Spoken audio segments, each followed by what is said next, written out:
You are Locked On Texas Tech, your daily podcast on the Texas Tech Red Raiders. Part of the Locked On Podcast Network, your team every day. An expanding offensive line rotation. The question is it expanding because you're really having some good stuff, pushing with some of these late arrivals? Or is it expanding because there's some disappointment with some of the frontline guys so far? I don't know. I don't know if we can know, but do you have a feel for that?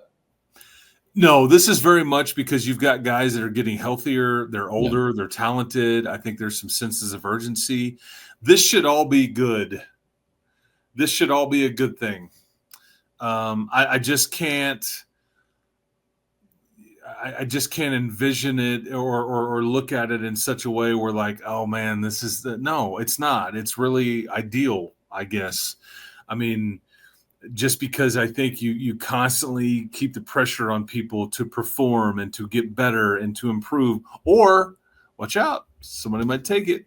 And a lot of these guys have the eye of wanting to kind of play into the future after this year. And so, and this is part of the conversations with NFL scouts is, well, how's he handle it? How's he handle that part when you test him, when you break him down, when he didn't get to start? Did he crawl in a hole and shut down?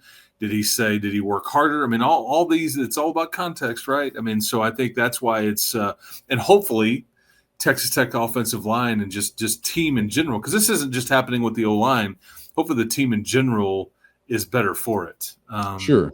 And didn't you just say yesterday, though, I think accurately, it is a unique among a couple of groups where you want to have your known dudes and get them to melding and gelling sooner rather than later. And that's one of those positions where it's just typically you get it set because it takes some communication and chemistry going there. And before we move on the running backs too, because I know we were talking offensive line there. Like if you talk to Jacoby and Cam, I think it's like they light up talking about Adam Hill. And I love that. There's nobody in that stadium that has had more fun watching Adam Hill wreak havoc and just dish out punishment on the opposition than the two other running backs in that room. They I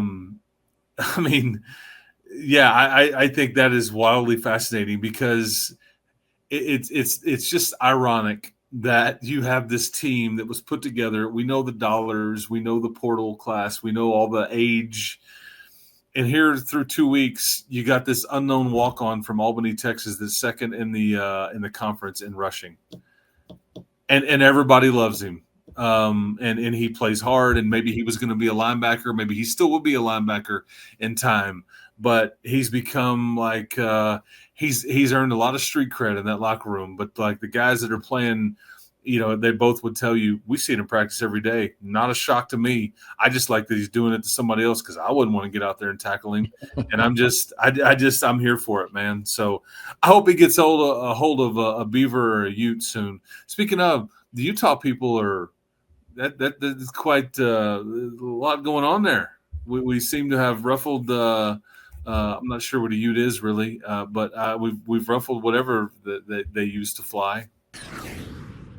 First, today's episode brought to you by DoorDash, and it's almost the weekend. Time to look back and crown this week's MVP, Who Delivered, powered by DoorDash. And just like you can win every Saturday with DoorDash Streaks, saving more every time you order, these players delivered when it mattered most. This week for Texas Tech, it was the QB, Baron Morton, 16 for 18, 201 yards, 4 touchdowns, no interceptions, only 1 hyperextended limb. You can't ask for much more than that. And just like Baron Morton delivered for the Red Raiders, DoorDash delivers for your Saturdays. And DoorDash Streaks, that's going to help you save every Saturday you order so you can stack it up all season long and wind up saving up to $250, including $100 in DoorDash credits. Order this Saturday, keep the streak alive, and keep the winning alive by fueling your game day only with DoorDash. Terms apply, promotional period through November 18th. A Ute I think had feathers to ruffle, mostly hanging out of the hair. So that's an apt description. Shout out to my guy, Ray. Love your mountain town and the backstory as well. As we roll into week number 3, I just got to say, we do have a whole lot going on. I don't have any more time for Utah Thoughts this week. We got Beavers to concentrate and focus in on. Touche. And of course, the game to get ready for at 2:30 on Saturday. So sorry, Utah. We'll circle back to you in a few days.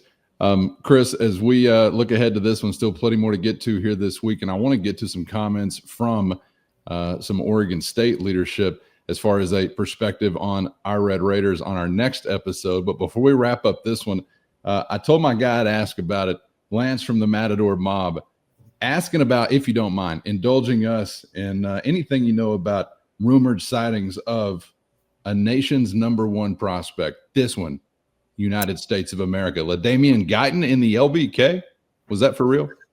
Yes. So, again, for folks that follow recruiting, you're going to know who this is. For folks that just follow Texas Tech recruiting, you should know who this is. This was the massive announcement, a month ago or whatever it was, that you got this young man from from Savannah, Georgia. He picked you over University of Georgia and Florida State and some others. So I had been told by somebody very pertinent that had seen this young man in person at a Tech camp on campus in late July or mid-July, whenever Tech was having their camps and stuff like that for prospects and young kids and all this stuff.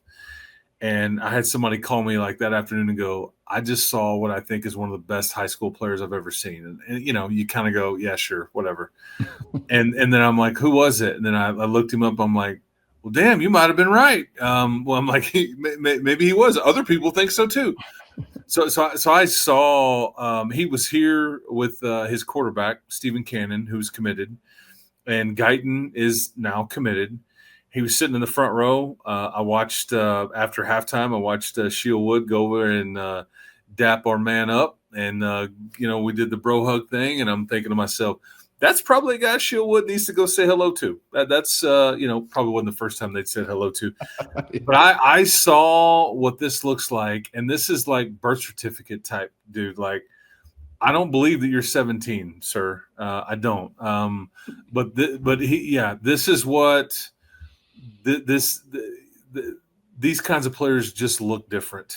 I don't, and it should excite you greatly if you're a Texas Tech fan, because this is what the LSUs and the Ohio States and the some of these schools have they always have these types.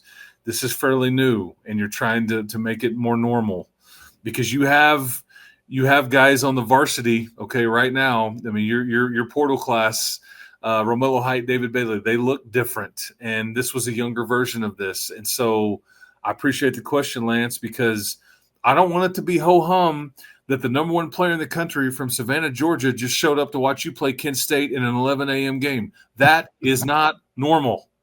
And so neither are his arms, because if there was a store where I could purchase some, I would be there tomorrow with money in hand going, yes, I'll take the LaDamion Guytons, please. But anyway, so yeah, Lance, guns all the way up. And he literally was like, guns up. I mean, he had it, the whole thing going. So there you go. That's good to hear. Sounds like he was passing the ocular Chris level physical 1000%. Fitness assessment. Yeah. Send his ass off the bus first, man. 5 stars is what it sounds like yes. To me, and maybe even the top of that list. All right, Chris. Appreciate the time and perspective as always, man. Enjoyed it. And don't get down on your guns. You got fine guns yourself, all right? I want everybody to feel empowered in their bodies today. Number 1 prospect or otherwise. We'll see you for the next one. Bang, bang. Yes, and suns up, guns up, that whole thing. Yes, yeah. I'll work on it.